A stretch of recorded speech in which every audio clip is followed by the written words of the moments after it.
புரட்சி கலைஞரே எங்கள் கேப்டனே, பச்சை தமிழனே சிறந்த தலைவரே. புரட்சி கலைஞரே எங்கள் கேப்டனே, பச்சை தமிழனே சிறந்த தலைவரே. மக்கள் மனதை ஆளும் முதல்வா, பிறந்த நாள் வாழ்த்துகள். சொர்க்கம் சென்று வாழும் இறைவா, பிறந்த நாள் வாழ்த்துகள். மீண்டும் மண்ணில் நீ பிறக்க 100 ஜென்மம் வாழ்ந்திருக்க வேண்டுகிறோம் எங்கள் கேப்டனே, எங்கள் கேப்டனே.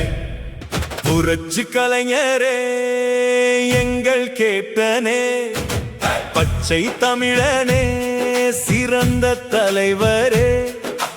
மக்கள் மனதை ஆளும் முதல்வா, பிறந்த நாள் வாழ்த்துகள். சொர்க்கம் சென்று வாழும் இறைவா, பிறந்த நாள் வாழ்த்துகள்.